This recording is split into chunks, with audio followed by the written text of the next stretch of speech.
Very nice to see you here this evening. Good of you to come and take a break from your Christmas preparations. In the absence of our president, Derrida, I'm just here to introduce the evening speaker to you and welcome you all. Those of you who've had the programme will know that we're in for a very interesting talk. And Joanna and I have already spoken about heretics in the church, and here we are. We're very privileged tonight to have Joanna Kujawa with us. I've had to learn how to pronounce the name. Joanna has a doctorate, I think, in medieval philosophy and history, and she studied originally in the University of Toronto, finished her PhD at Monash University. She's also published a book. Is that the book you brought with you? Jerusalem Diary? Another one. Searching for the Tomb and House of Jesus, which I believe is a best-selling travel guide to Jerusalem. It sells on the book depository at Amazon.com. For the last 12 years, Joanna has worked as a lecturer and tutor at Monash University, RMIT, and Monash College. And for the last 3 years, as an editorial assistant for Continuum, Journal of Media and Cultural Studies. I've been walking around, listening to Christmas carols, and seeing the trappings of Christmas as they have come down through our cultural tradition. And what we're here to hear about tonight are perhaps some of the things that have been left aside and are not acknowledged, and therefore haven't become outwardly a visible sign of tradition. So Joanna is going to pick this theme up for us. Welcome, Joanna. Thank you. Please give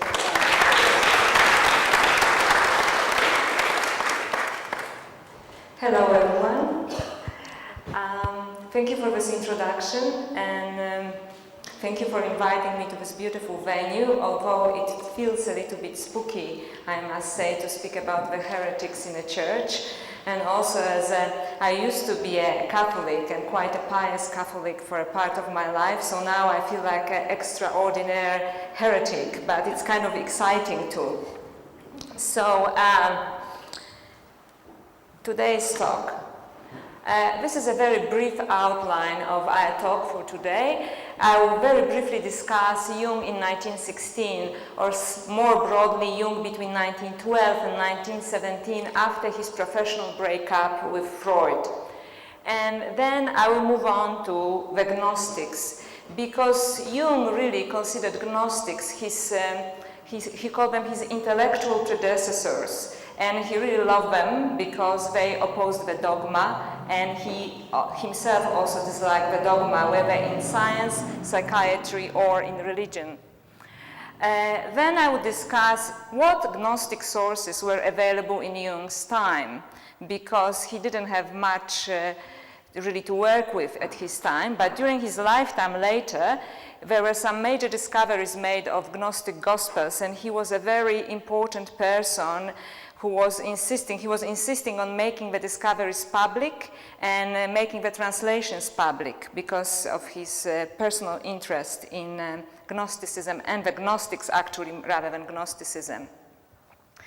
Then I will discuss the Gnostic concepts, but only a few Gnostic concepts that relate strictly to Jung, which means which he actually used in his 7 sermons to the dead. Because the rest of the talk will be about the 7 sermons to the dead, which is basically a Gnostic treatise that Jung wrote but signed as Basilides. Now, Basilides was a 2nd century Gnostic from Alexandria who did exist, in fact, but not much of his writing survived. So I'm going to briefly talk about the 7 sermons, one by one. However, I will only pick up on what I considered major themes of each sermon, because they are extremely rich and they are basically the raw unconscious images popping up from Jung's mind. So I couldn't cover everything, but perhaps if you have some questions during the question period, I could address this a little bit deeper. And then last thing that I would like to discuss is the legacy of the 7 sermons for Jungian psychology.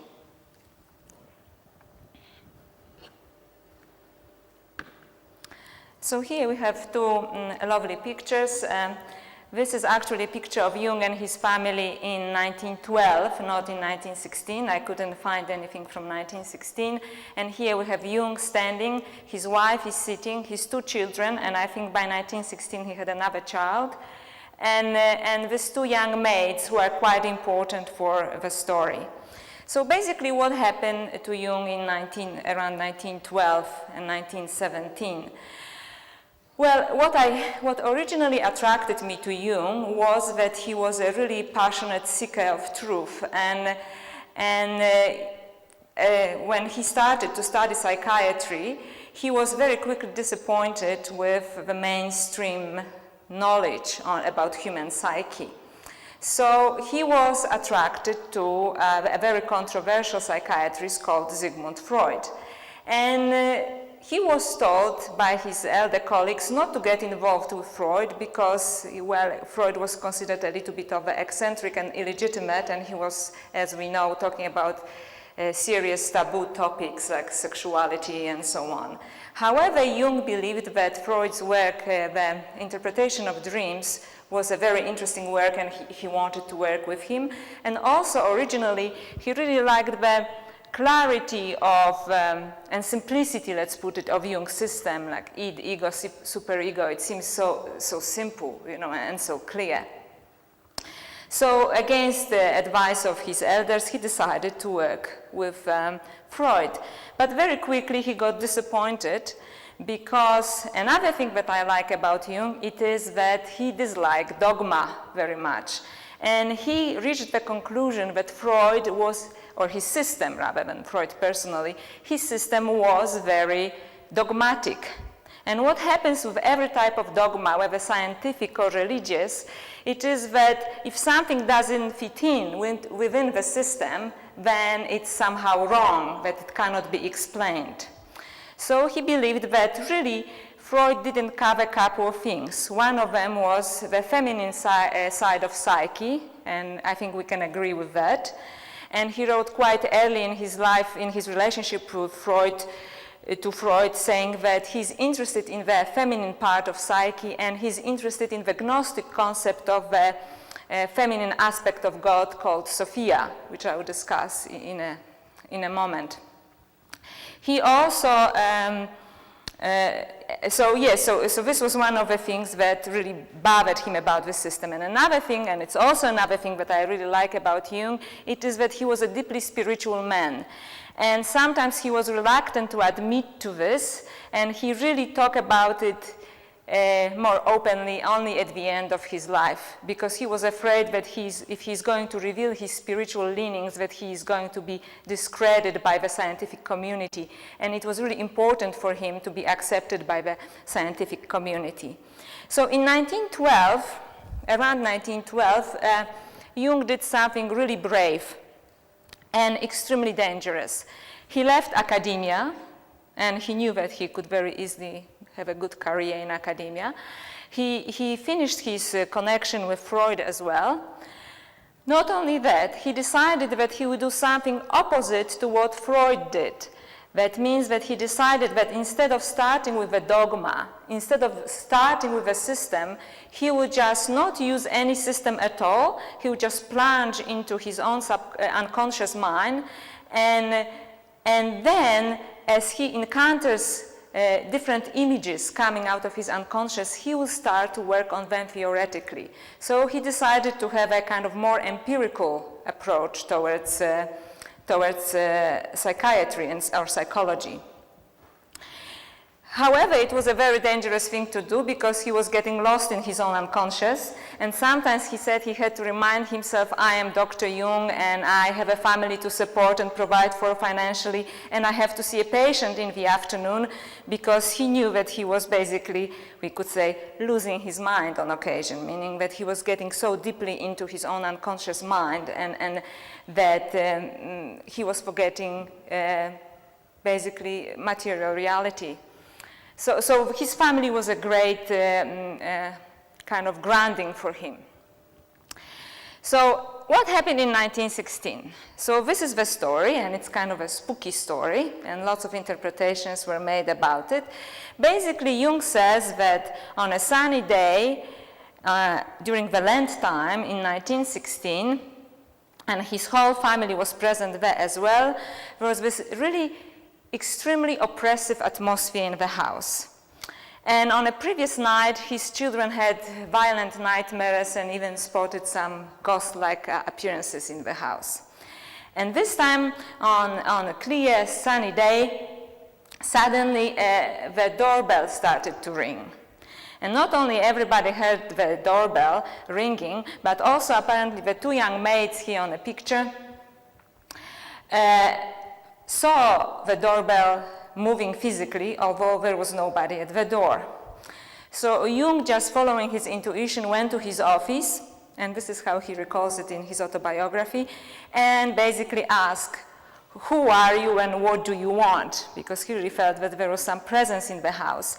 And then he got this mental answer. We are the dead who came from Jerusalem because we didn't find there what we were looking for. And he started to write his 7 sermons to the dead, which is his Gnostic treatise, which he signed as Basilides, not as Jung, but as Basilides, a 2nd century Gnostic from Alexandria. He wrote the 7 sermons over the period of 3 nights, and he said that once he started writing, this oppressive presence in the house disappeared from the house, basically. So he somehow addressed it. So the second picture here is basically one of the illustrations from the famous Red Book by Jung, in which the 7 sermons to the dead are included. The whole book is written in the 14th century script by Jung and is illustrated by him, and it looks like a medieval manuscript. So obviously he had some fascination with the medieval imagery.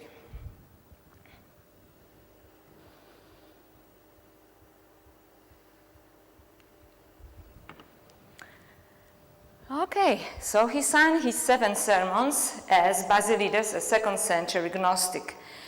So I think it's an appropriate question to ask ourselves, who were the Gnostics? And it's quite interesting to know that the Gnostics would never call themselves the Gnostics. In fact, Gnosticism as a word was not invented until the 18th century. The Gnostics really is a word that was given to early Christians that were later considered heretics by Orthodox bishops.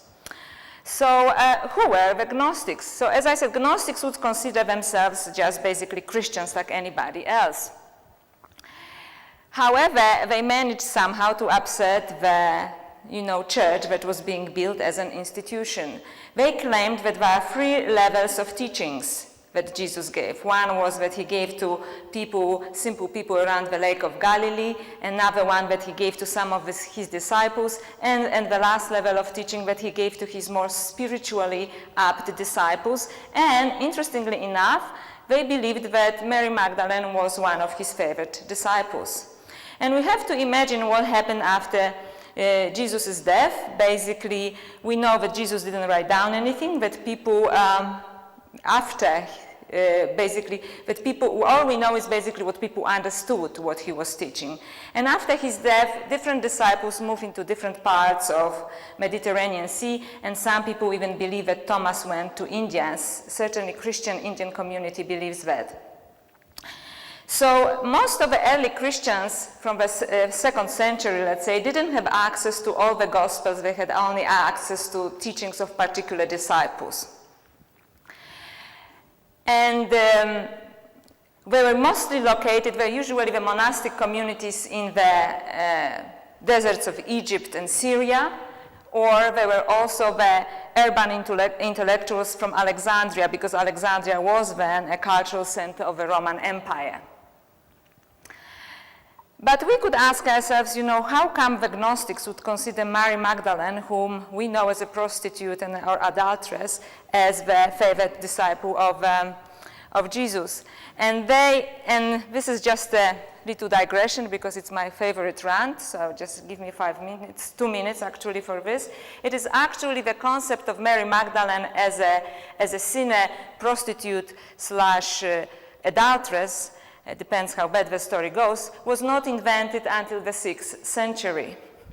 And how was it invented? Well, in 591, Pope Gregory I made a scriptural mistake and collided the woman sinner from John 8, Luke 7, and decided that this is the same woman who is Mary Magdalene.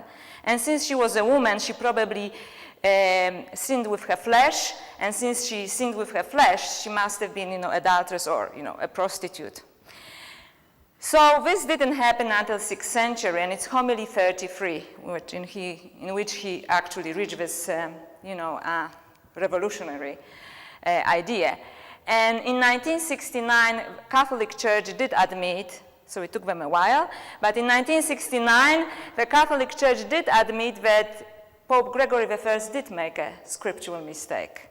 So, I just always give this little talk just to say, Mary Magdalene probably was not a prostitute, and perhaps the Gnostics, were right that she was actually spiritually advanced disciple of Jesus. However, what we knew and what Jung knew about the Gnostics was very rudimentary during his lifetime, actually during around 1916, because all he could know about them was what was written by Orthodox bishops in the 2nd to 4th century who wanted to discredit the Gnostics because they were considered heretics. And Gnostics, so let's call them Gnostics because they're known as such now. Gnostics were not considered heretics really until 4th century, which is the Council of Nicaea in 325. So what happened in 4th century? What happened in 4th century, it is that Constantine the Great happened. Constantine the Great, before he became Constantine the Great, he was a Roman general who was fighting other generals for the imperial throne. And as he was praying on an eve of his major battle to Roman gods, his mother, called Empress Helena, later Saint Helena, came to the room and she said, don't pray to these old gods, pray to this new upcoming God called Christ and he'll bring you victory. And Constantine did win the battle. So a year later, he passes the Edict of Milan, in which he gives freedom of worship to Christians, which was a persecuted minority until then. And then later, he converts himself to Christianity, which makes Christianity a state religion of Roman Empire. So from a small persecuted movement, and suddenly it's elevated to the state religion of the Roman Empire. And he invited to Nicaea, to the Council of Nicaea, all the bishops from around the Mediterranean Sea, and it was a very turbulent council because many bishops were really upset with what was going on. Because what was going on, it was suddenly decided that out of many Gospels written by disciples of the disciples of Jesus, because by now the scholars agree that basically, I hope I'm not upsetting anybody, none of the Gospels in the Bible were written by actual disciples, but rather by disciples of disciples, or even disciples of disciples of disciples, because they just wanted to preserve the word of Jesus in written form. So suddenly, it was decided that only 4 Gospels are politically correct. Because what Constantine said, it is, if Christianity is going to be the state religion of Roman Empire, I want things to be the way they always were. It means I want rituals, I want temples, and I want some decent scripture that doesn't offend like a mainstream citizen. So what was decided there? Basically, the dogma was decided there, major prayers were decided there, and also, more importantly, the 4 Gospels, out of many Gospels, written by followers of many disciples, only 4 were considered politically correct: Mark, Matthew, Luke, and John. And the Gospel of John was accepted only after huge hesitation because it was considered most Gnostic of all Gospels. So it was admitted into the Bible under one condition, that it is the last gospel in the Bible after certain narrative of Jesus' life and teachings is already established. So this is kind of like this strange gospel at the end, so to speak. And for 1600 years, that's it. You know, they are the heretics. And we don't know anything about them. What's even more important, I don't want to miss on this, it is that after the Council of Nicaea, if you were in possession of these other gospels, which, you know, many monastic communities, most ancient Christian communities in the deserts of Egypt and Syria were actually starting from, you were a heretic and you could die, you know, because it was, heresy was punishable by death. So what did they do? So all of these people started to either burn the other gospels, or they tried to bury them underground and hid them. And this is what probably happened, and I will discuss it in a moment. In the ancient monastery of St. Pachomius in Egypt, on a desert, two monks, or I'm just imagining it, must have snuck out at night, took out the other gospels, put them into a jar, and buried them underground, because later they were discovered. So for 1600 years, nothing was known really about the Gnostics except some kind of, not very pleasant remarks by Christian bishops, except that some German and French and British intellectuals were actually interested in them, so they were like looking for cues. And interestingly enough, you know, these are some names. Anatole France was big in France. He was well known as a Gnostic, Hermann Usne, and so on. And Hermann Hesse, who wrote his famous book, Demian, which is basically a Gnostic book. And interestingly enough, he wrote this book more or less at the same time that Jung wrote his 7 sermons. And there is this kind of speculation that Hermann Hesse was a patient of one of Jung's students. So maybe it was discussed. So we don't know what happened there. There's no proof, but it happens that he wrote the book soon after. So for 1600 years, we don't know about anything on the Gnostics. And I'm going to close on the Gnostics in a moment. Until in the 18th century, one British man decided to go to Egypt. And there, on the market of antiquities, he bought an ancient manuscript written in Coptic. He brought it back, and after loose translation, it's heavily damaged, as you see here. This is the one. This document says that it's a gospel of Mary Magdalene. Wow, yeah, that was because then people still believe she's a prostitute. And it's heavily damaged, and also not only that it's a gospel of Mary Magdalene, but it gives really different interpretation of Jesus' teachings. Then, actually in the 19th century. In the 18th century, before him also, another British man went to Egypt and found another Gnostic document, which is now called Pistis Sophia, which also portrays Mary Magdalene as a favored disciple of Jesus, and also gives a different interpretation to Jesus' teachings. So there is some consistency. But none of this was basically well known, and it's kind of, only some scholars know about it, and it's not properly translated until 1950s. And the biggest discovery of all happens in Nag Hammadi in Egypt in 1945. You remember how I told you about this monastery of St. Pachomius, how they buried probably the jar with manuscripts? Well, in December 1945, a bunch of Egyptian fellahins were coming back home from avenging the death of their relative. I don't know what they did there, I don't want to know. But apparently, for some reason, they started to dig a hole near where the monastery of St. Pachomius used to be 1600 years earlier. And they found a jar full of ancient manuscripts. And they knew it's really old, it's probably worth some money, so they brought it home. They put it in a kitchen. Their mother burned 2 of them because she used it to kindle a fire, so we will never know what was there. And they said, no, don't do this because it's old stuff, it's probably worth money. On the next day, they took it to a local priest. Local priest took it to the local teacher. Local teacher, when he was on holidays, took it to Cairo, to the Museum of Cairo, and the scholars were amazed because there was over 40 Gnostic documents there. In some of them, famous documents such as Gospel of Thomas or Gospel of Philip, and perfectly preserved like the second manuscript. And again, they show Mary Magdalene as a favorite disciple of Jesus, and they have a different interpretation of Jesus' teaching. And in some cases, like in my case, quite interesting interpretations. So you would think that this kind of discovery would make public and we would learn about it very quickly. But unfortunately, different countries, different museums around different countries, different universities in different countries, different scholars in different universities in different countries were fighting for the right to even look at the manuscript. So Jung, we are back to Jung now, Jung got really impatient. He said something has to be done about it because he was very interested. We have to get this stuff, we have to translate it, and we have to make it public.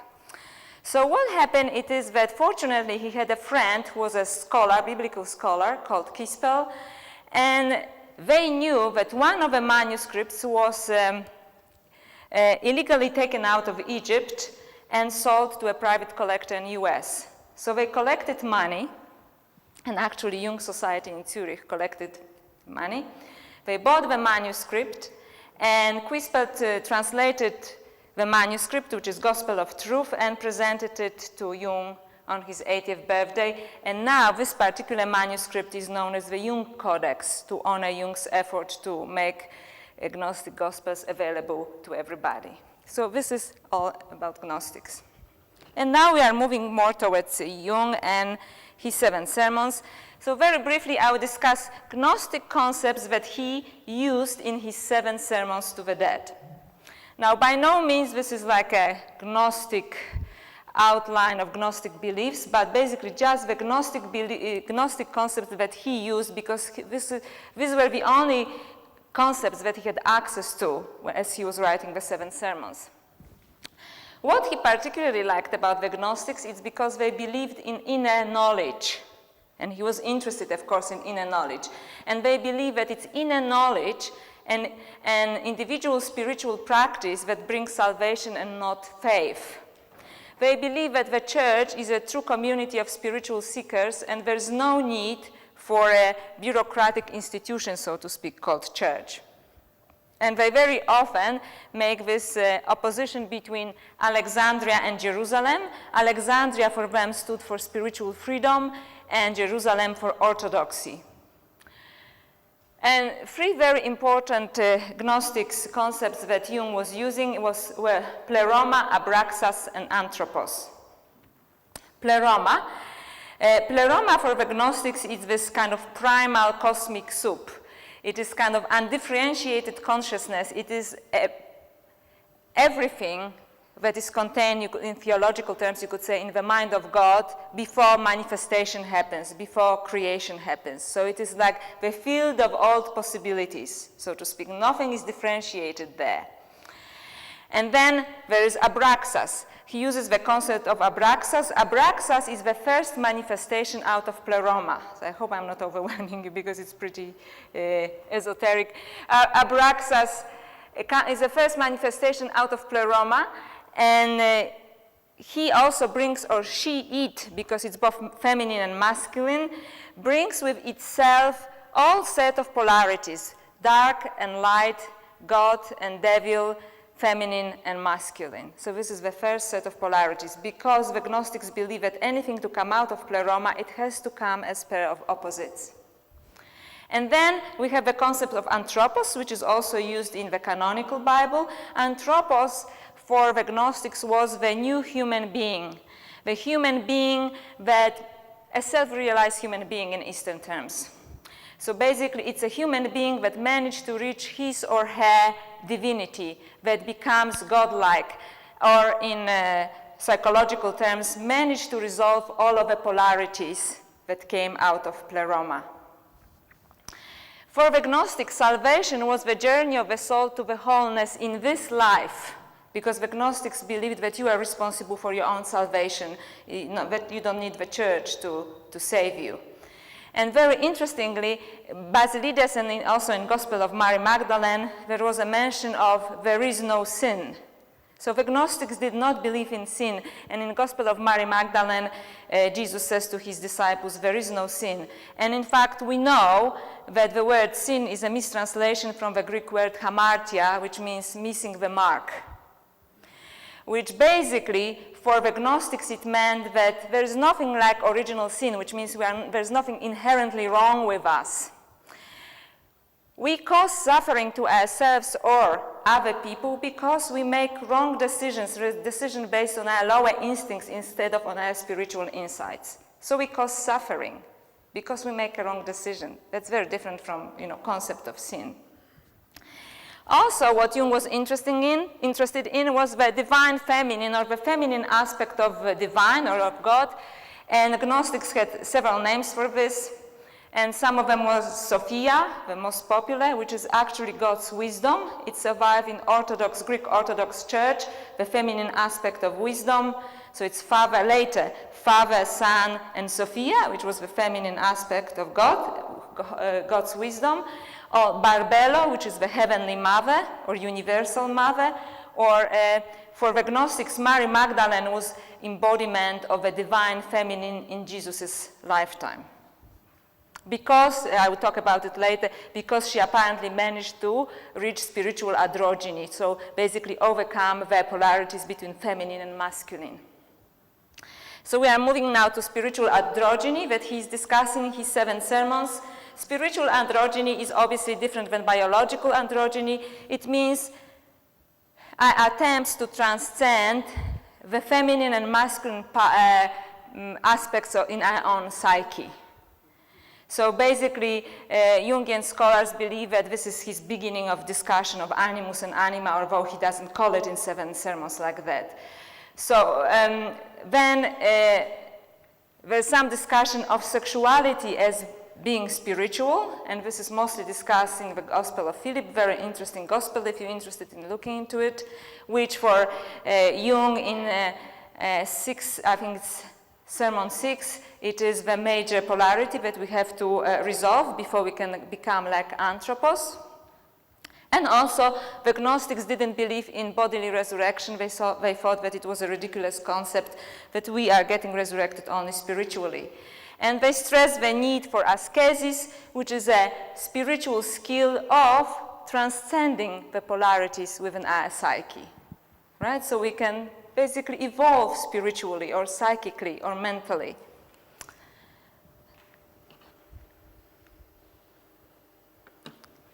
So what are the 7 sermons we are moving now? I would just like to repeat that 7 sermons were signed as apparently written by Basilides, 2nd century Gnostic from Alexandria, and not by Jung. Jung supposedly was just the scribe, because 7 sermons, when you speak about the narrative of the 7 sermons is basically a dialogue between the dead and Basilides. So supposedly Jung is not even there, right? So he kind of channeled Basilides, some people believe, but really played with Gnostic concepts for his 7 sermons. So the first sermon. In the first sermon, and I just want to stress once again, these are really interesting sermons, and they have so much there, but I just try to simplify them so it's easier to discuss them. So in the first sermon, he introduces 2 concepts. One concept is the concept of the dead, and the other is the concept of pleroma, which I briefly mentioned before. So in Gnostic terms, am I on your way? In Gnostic terms, the dead could be explained in 2 different ways. The dead, for the Gnostics, are people who are out of touch with their spiritual potential, that they believe only in the material side or physical side of their beingness. So people basically who ignore their own spirituality. Another explanation that Gnostics could use, the dead are actually the dead. They are the lost souls who are attempting to return back to God, but they don't know how, because they didn't get a proper instruction, right? So I believe that that probably the second interpretation is more appropriate here for Jung's 7 sermons, because the dead come to supposedly Basilides, the Gnostic, and they basically say, we are the dead, we came back from Jerusalem because we didn't find there what we were looking for. So Jerusalem here stands for Christian orthodoxy, as it did for the Gnostics. So the dead say, we know that we come from something that is godlike. We know that we come from something that is endless and eternal, and that something is called pleroma. They use this terminology. We come from pleroma, which is endless and eternal. And we know that after death, we have to go back to pleroma. We have to go back to this oneness of all being, that we have to return in theological terms to God. But we went to Jerusalem when, first thing they believe they should go to, first place that they believe they should go to, but they didn't find there what they were looking for. There were no instructions how to return to our original oneness with all being. And this is a wonderful book, by the way, The Gnostic Jung by Stephen Hoeller. And Stephen Hoeller, for example, believes that pleroma basically is human latent potentialities, and another Jungian scholar, Yolande Jacobi, says that it's original fullness of being or undifferentiated consciousness before manifestation happens. So basically in the first sermon, the dead are asking Basilides, so where do we go from here? Because we went to Jerusalem and they cannot tell us how to go back to pleroma, how to go back to this oneness of being, or oneness with God in theological terms. In sermons 2, 3, and 4, Jung is introducing first set of polarities, the polarity of light and darkness, on 3 different levels. And the second sermon, he introduces this polarity as universal, or as a cosmic polarity. In the third sermon, on an individual level, as a polarity existing within our own psyche, and in the fourth sermon, as a societal or polarity within our civilization. So in second sermon, the dead are coming back to Basilides and they say, tell us about the God. And here, Basilides really starts his Gnostic talk when he says that God, and obviously it's very different from Orthodox Christianity, God is the first manifestation coming out of pleroma. God is the first set of polarities. It's a polarity of light and darkness that comes out of pleroma. Because everything that comes out of pleroma has to be come as a set of polarities. So he says that's why God has always come with devil. So basically it's his explanation for the presence of, so to speak, evil in the universe. He says it is impossible to God to come just as light. And he's using different metaphors like Helios, for example, as sun and so on. But basically he says God always comes with the devil. And at the end, so Jung is very naughty basically here. And then he says that at the end of a second sermon, he says, and this is where the dead started to riot because they were Christians. Okay, so the dead rioted. But this is not the end. Because although dead are rioting and they don't like what Basilides the Gnostic / Jung is telling them, because it's, not what they are used to, they still don't know how to go back to pleroma. So they go back to Basilides / Jung and they say, tell us more about the highest God, right? So they rioted and they came back. So Basilides / Jung continues. He says, when I said, that everything comes out as a pair of opposites from pleroma, and the first manifestation out of pleroma is God, and the God has to always come with devil, this first highest God actually has a name, and his her name, because it's both feminine and masculine, is Abraxas. So this is Abraxas, and this is what Hermann Hesse also in his book Demian writes about Abraxas. And Abraxas brings with him, her, both light and darkness. And Basilides / Jung says that we actually put moral judgments on darkness because we do not understand it. When darkness is a necessary addition to the light. And in fact, darkness exists with us so we can use it for evolution of our own psyche. Because, and this is what leads us actually to spiritual transformation, uncovering the darkness rather than judging it. So he says, abraxas is actually necessary for our spiritual evolution, for us to know ourselves, because we really have to look at the darkness to bring it to light and to evolve. And this is very much in the spirit, for example, of Gospel of Thomas, which I'm just quoting from memory right now, says something that what you're not looking into is going to destroy you. And when you look into this and bring it into light, it's going to evolve you. It's a loose translation. So some Jungian scholars believe that this is his first kind of take on the process of individuation, which I later will explain. So basically he's talking about the darkness in our own psyche has to be recognized, embraced, and dealt with rather than pushed away and pretend that it doesn't exist. And that this is basically untruthful in terms of cosmic powers or the universe, and it's also untruthful and harmful to our psyche, that we have to look into what we consider darkness, which is basically part of beingness, he would say. Is it already Sermon 4? Or did I? Yeah, Sermon 4. In Sermon 4, he's introducing two terms of two kind of biblical symbols that are also two polarities, the burning bush and the tree of life. And he also calls the tree of life, he calls logos, and the burning bush he calls eros.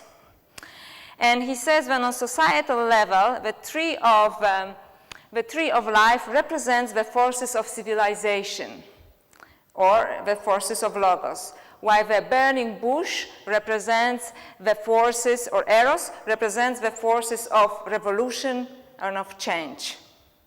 And he says that the reason why our civilization is so unbalanced nowadays, because in this world, at this stage, he said, we have civilizations which are either built completely on logos, like Western civilizations, which are based on science, and or some communal civilizations, or for example, like some countries that are based on religion, that are based on eros, according to him. So there's lack of balance. And once we manage to transcend this set of polarities in our society, then we can build the true society, or as the Gnostics would say, the true ecclesia, the true church of evolved, fully aware human beings when these polarities are being resolved in society.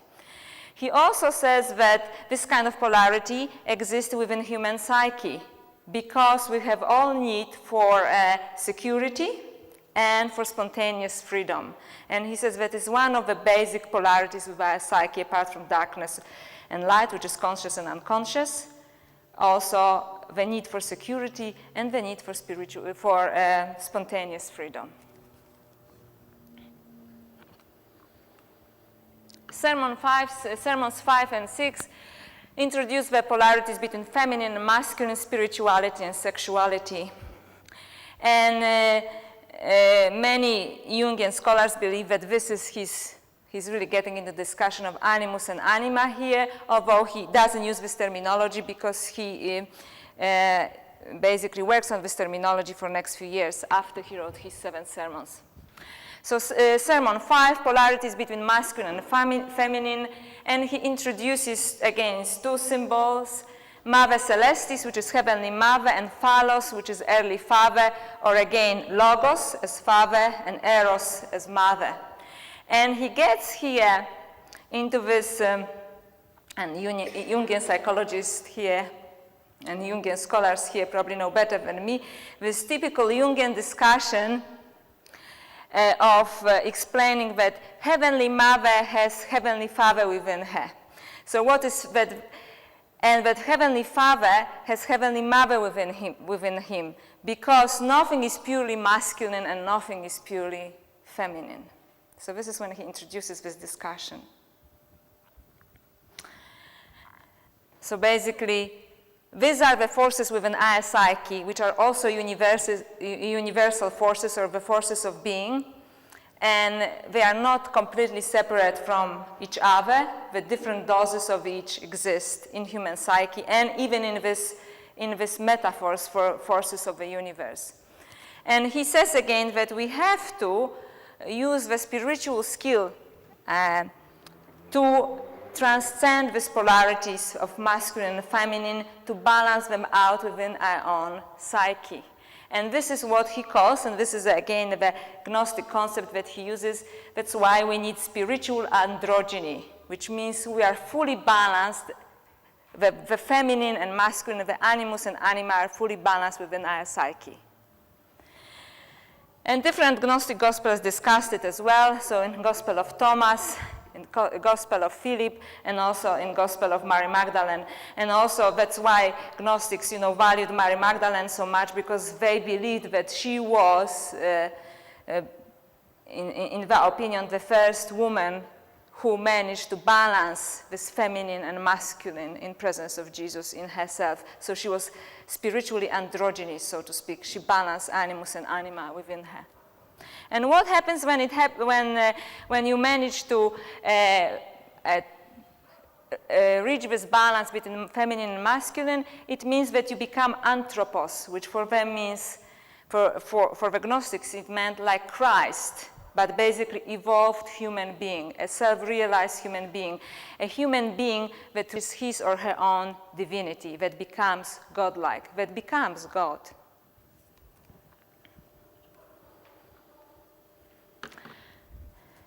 The sixth sermon talks about the polarity between sexuality and spirituality. And here again, Jung introduces the kind of biblical symbolism, not only Gnostic, but biblical symbolism of serpent and the dove. And he says that these are the most basic polarities within human psyche. And they are most very much like the original polarity of Abraxas. Why? Because they are so intense. And here also, he is again discussing how the dove is supposed to be feminine and the serpent is supposed to be masculine, but in fact the dove has the serpent in him and the serpent has the dove in him. So he goes again into this discussion of animus and anima, feminine and masculine, without actually calling this animus and anima. And he says that, and he just kind of, I would say, bows towards women, because he says, I like the statement very much. He says that the sexuality of women is much more spiritual than sexuality of men. He thinks that men's sexuality is more earthly, he says, and then that men have to learn how to balance sexuality and spirituality. But then he also says that men's logos is more developed. But he basically says it's the masculine side of logos. And he brings up again this name Sophia, which is the holy wisdom of God, the feminine aspect of God in Gnostic cosmology as feminine. So why is serpent really important? He says our sexuality is really important because sexuality within us is not only the beast, but it's also the instructor. It is the instructor because it is such a basic, powerful force that it forces you to evolve, because you either really go down or you transcend it, right? Or you use it for your spiritual evolution. And the Gospel of Philip talks about it, about conscious sexuality, conscious conception, and so on. So basically an example here would be, powers of sexuality, powers of serpent, it is so strong that, either you watch porn or you evolve spiritually, like some mystical religions suggest that this is basically like a fuel that you can use it for your spiritual evolution.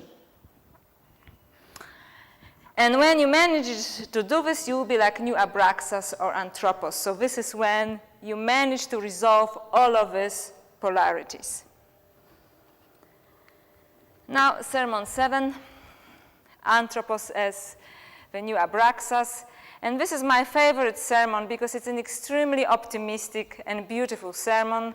Jung says we are homeward bound among the stars.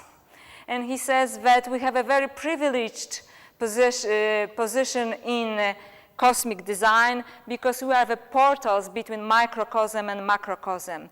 We are the portals in which all of these polarities meet. And not only, not only that all polarities meet there, we have this opportunity to resolve the polarities and to bring on spiritual evolution. And when he talks about spiritual evolution, he means not only our own personal spiritual evolution, but also spiritual evolution of pleroma. Because Jung here, or Basilides, introduces the evolutionary concept of God, so to speak, because he says, as we evolve, everything around us evolves. And when we go back to pleroma, we raise consciousness, the level of consciousness of pleroma. So we add to the divinity of God. So it's not only that we reach a full cycle, the soul's journey back to pleroma, from pleroma and back to pleroma, I'm sorry, but because we are these portals in which microcosm and macrocosm meet, the portals where all the polarities meet, if we transcend them, we basically spiritualize the world and spiritualize even God. And so, again, I'm just stressing, some Jungian scholars believe that this completion of a journey into oneness is basically the beginning of his discussion of a process of individuation. Because Jung was very often frustrated how people misunderstood his process of individuation. He said that very often people understood it in Freudian terms, which means basically like separation of ego, right? And he said that this is just a beginning. The ego first separates, but then the ego continues, so it can surrender with the higher self, the spiritual self, after the resolution of all of these polarities.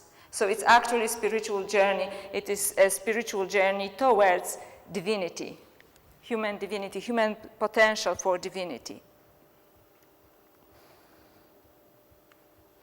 Some scholars also believe that sixth sermon, I didn't see it, but I mean, I'm not a Jungian scholar, also introduces the concept of synchronicity, which later he develops as, he works on his 7 sermons as an inspiration. But I cannot really discuss how, part that, it is the portal, that we are the portal for all the powers of the universe, but it is considered also a beginning of his idea of synchronicity.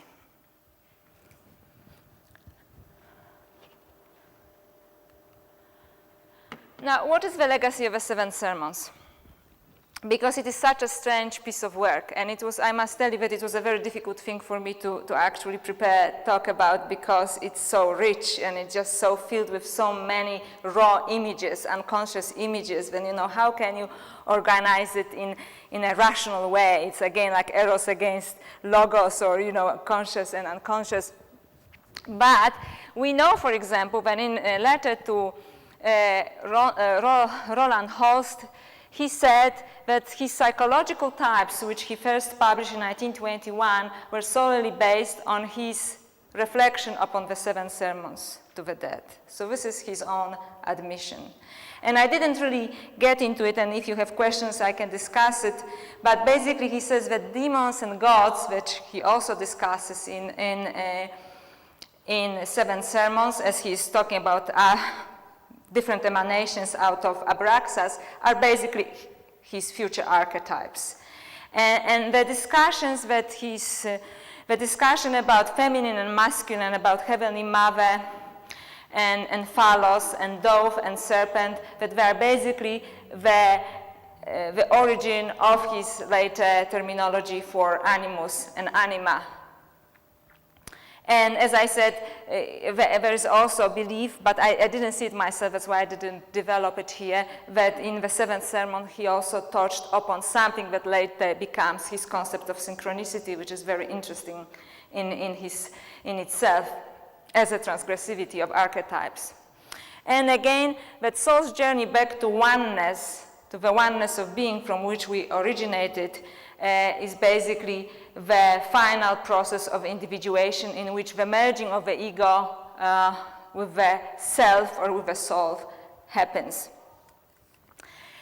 And as I'm thinking about it, And as I was reflecting upon Jung, preparing for this talk, I really noticed how different he was in his approach from Freud, because as I said at the beginning, Freud had the dogma, and Jung rejected the dogma on every level, really. And basically, the difficulty for somebody like me, who is not a Jungian psychologist, in understanding fully Jung, or understanding some Jung, is that till the end of his life, he was working on all of his terminology and all of his symbolism. So actually, his terminology evolved as he was working on it, because for Jung, it was progress, it was work in progress all the time, because he didn't want the dogma, he wanted the truth. And this is what really interested me in Jung, his commitment to truth and his commitment to our understanding of our psyche.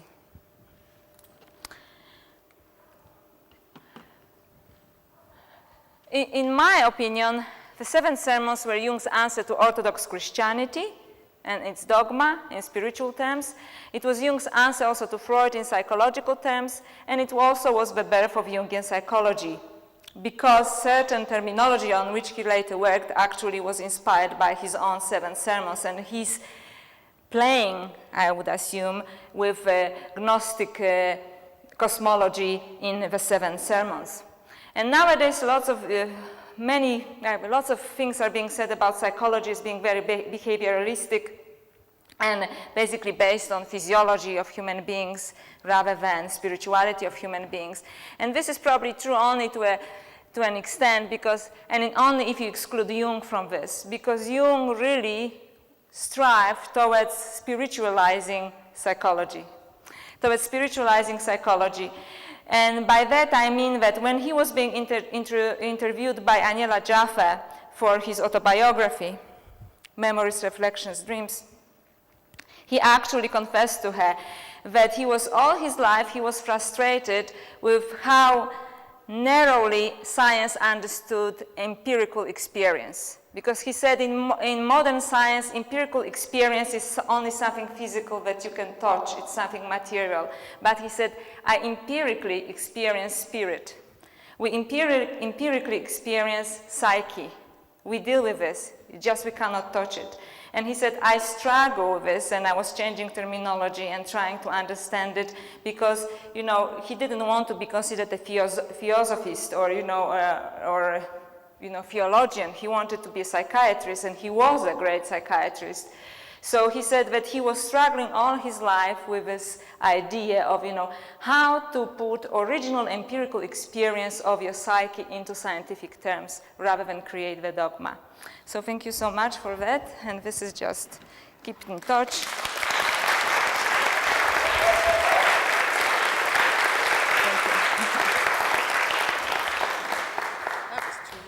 Thank you. That was terrific, Joanna. Thank you.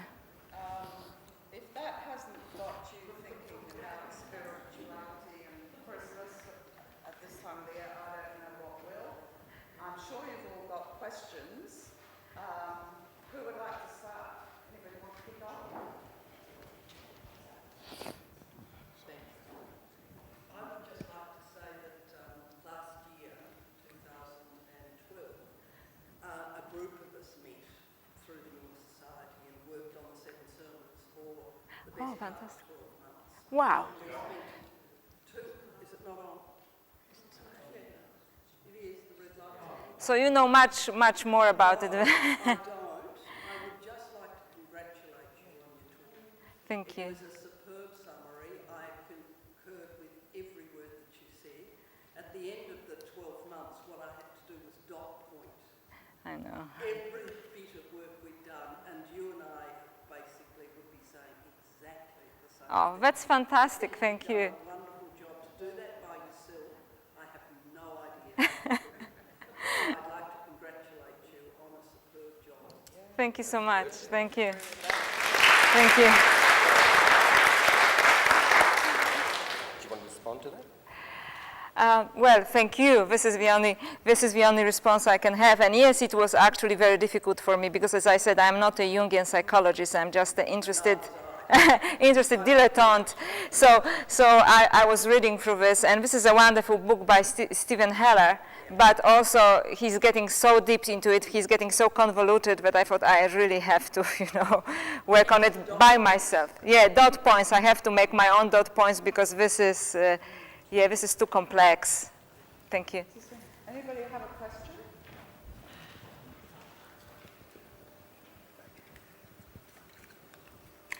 So the battery is not there. It's probably all my talking destroyed it. And what? I'm sorry? Oh, okay, yes, I can use this microphone. Yes, thank you. Thank you. I really admire the way you combine all that because I'm interested in Gnostic period and I know how difficult it is to combine everything in one meaningful whole. And I was only want to remark here that Gnostics are not only early Christians, they're just early philosophers, and most of the Gnostic concepts are taken from Pythagoreans and from Orphics and from Aeon, from Aristotle and Pleroma and Sophia, from early Judaistic tendency. And when Christianity came, it became one fusion, one organic growth of classical antique philosophy of Mediterranean, plus the new Christianity, the new Messiah, the new thing that happened. And Constantine, unfortunately, cut that organic roots of the thought. And Jung is very much into that, into the antique philosophy and the mythology. Yes. So he is binded with that period by nature. She's natural Gnostic. And then, I don't know if you know, apart from the sermons, in the foreword of Neumann's book, 45, the New Morality, that's psychology and the New Ethic, Jung said that New Ethic, from now on, after the war, should be searched in the Gnostic teachings, who give only the right answer of collective individual, or the unconscious conscious of the ego, and the anima mundi. Yes. So thank you very much. Thank you, and it's very insightful of you. Every time I talk about the Gnostics, and in like sometimes half an hour lecture, sometimes 1 hour lecture, I always say, I'm going to give you a cartoon version of the Gnostic movement because it is very deep. And nowadays scholars dispute whether Gnosticism. Some scholars believe it's purely Christian, and that Christians try to just adopt Neoplatonism, which was the kind of ruling paradigm of late antiquity, like science is for us. So they try to adapt Christianity to that. And some scholars believe that they basically were adapting to Judaism and Kabbalah and other forms of ancient philosophies that were in existence then. So that's true. I just didn't have time to discuss, different Gnostics were also sourcing it from different directions also. So. But that's very true. Thank you. Another question? Because we've got something else to do tonight. So. There's a cake waiting, I believe. I'm very interested in this period as well. I've been researching Pan, who the pagan fertility figure who became a figure for the devil 6th century. That's right. And Alexandrian gospel. I'm very interested in the this Constantinian period, and at Nicaea there was this battle for the future because what was put to rest was the Arius so-called heresy, which came from Alexandria and so forth, whereby there was an emphasis on the humanity of Jesus, right, a prophet, just like Muhammad, rather than the God-man. Correct. And of course there was lots of God-men, like ordinary people becoming heroes and emperors becoming heroes of God-man. So there's that. The other thing I want to say, so this emphasis on the humanity of Jesus, rather than half God. Well, different Gnostic movements, does it work? I'm not sure. Different Gnostic movements, because Gnosticism as a movement doesn't exist, but it was a very pluralistic movement. So different Gnostics believe in different things. There were Gnostics who believed only in divinity of Jesus, and they called them Christ, and there were Gnostics who believe in humanity of Jesus, and they called him basically the teacher or the rabbi, like for example the Gospel of Thomas and so on. So yes, you are right, and there's this battlefield there also in between Gnostics themselves, because they had a different, each of them had a different understanding of the teachings. But this is all true, and if I didn't cover something, as I said, because I wanted to give space for some Jungian stuff as well, rather than focus only on the Gnostics, but this is all true, absolutely, and it was a battleground, really, for, you know. I have to say this as well. Is this on? Yeah. I have to say this. I'm very lucky. I've just come from the Lucis, the Dead and Perceptive. 2,000 years of profound mystery religion, which we have much to learn. I did read about 2 years ago an incendiary book, and I'm sure you're aware of this. These are modern people looking at Gnosticism, and of course there's about 30 of them, would get 30, some of them 30 early Gnostic groups. There were many. Yes. Right. So this particular book, and it's a very serious book, basically they're saying that it was a kind of a Jewish Platonic mysticism early on.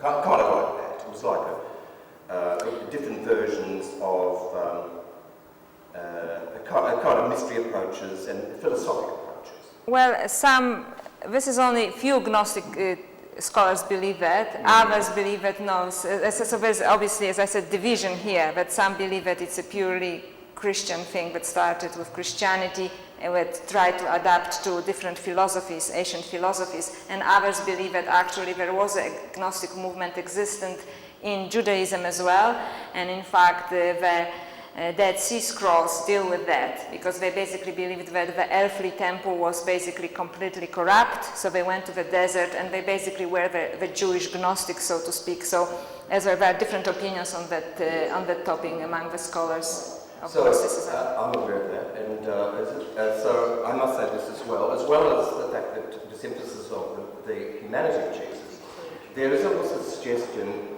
that he did not even exist. Jesus, he didn't exist, and that perhaps like Lucis, there was development of the Gospels to use as mystery plays, and so different versions. But there's a lot to be said about this. If the New Testament was compiled chronologically, the Pauline material would be first, and the Gospels afterwards. Paul mentions nothing about Nazareth and so forth. But we have one more question. This is a huge topic, so yes, I couldn't cover everything. I want to get you back again for that one. First of all, thank you very much for your talk. It was really wonderful. I'm just wondering if you can give a little bit more detail about the bridal chamber. Bridal chamber in the Gospel of Philip.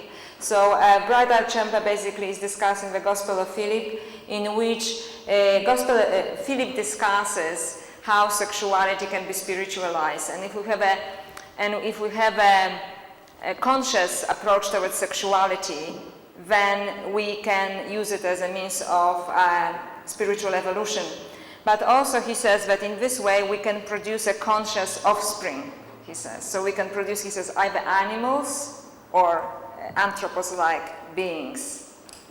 And also bridal chamber was explored by the mystics, because very often the union between man and woman basically suggests the mystical union of the soul with the body, and also of a human being with God. So these are the basic concepts of the bridal chamber. And also, interestingly enough, he said that it is the sexual act that is sacred and not marriage, which obviously would upset lots of people as well, right? And he said also there's this interesting thing that, people nowadays like to quote Rumi, who was obviously a Sufi mystic, and Philip uses similar metaphors. He basically says that a woman's child always reminds the man he loves, whether he's her husband or not, so he gets a little bit naughty there, saying that, it's also spiritual connection that is much more important, and so on. So, yeah. Thank you very much, Joanna. Thank you. It's been an absolute pleasure and a delight to hear what you have. Thank you so much. We just have a small business of committee to deal with. Let's give Joanna another round of applause.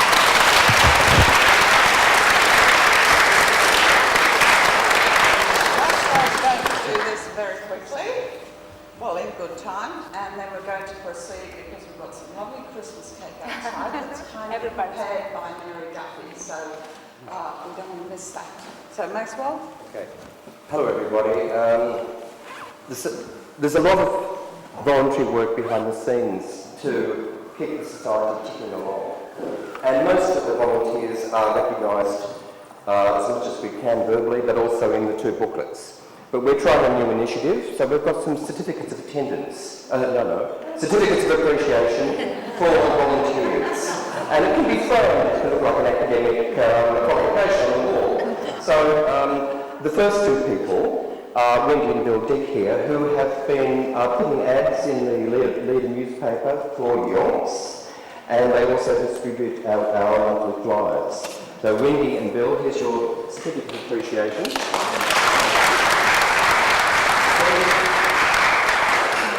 We have Jenny Naismith. These are people that have been working in the last year, but some of these have been working for many years. We've got Jenny Naismith. Jenny's certificate there. Jenny's been working in the bookshop for many years. We don't have the bookshop so much, but she's been doing that and bringing in lots of funds for our continuance. Beverly Martin helps, she buys refreshments each month and prepares them. Thank you, Beverly.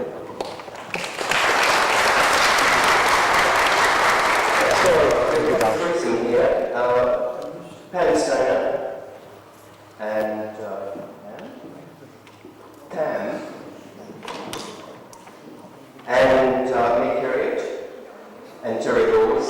They've been standing in as emergencies in case we need refreshments. They've bought them and they've prepared them. And thanks so much. Please, Merrick's.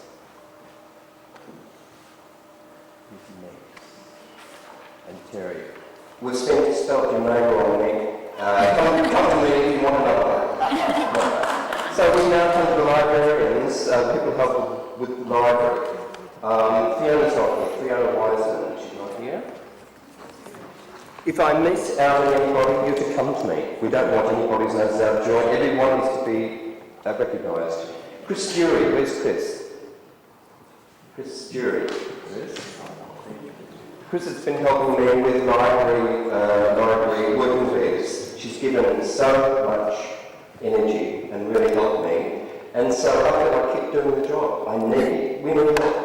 Thank you.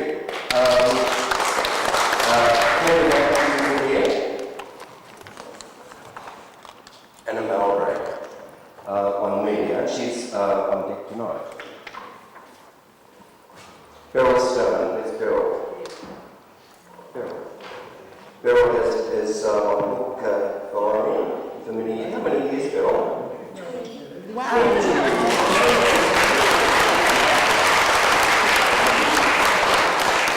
And when you come in, you pay at the desk, admissions, and Jane Dunstan is there. Thank you, Jane. And where are you, Deborah? Deborah Vaughan. Deborah Vaughan you've stood in once as an emergency on admissions. You get one of these as well. Yeah, Deborah. And also Maureen Buckley Fox, she's not here tonight. Where is she? Maureen. Thank you so much.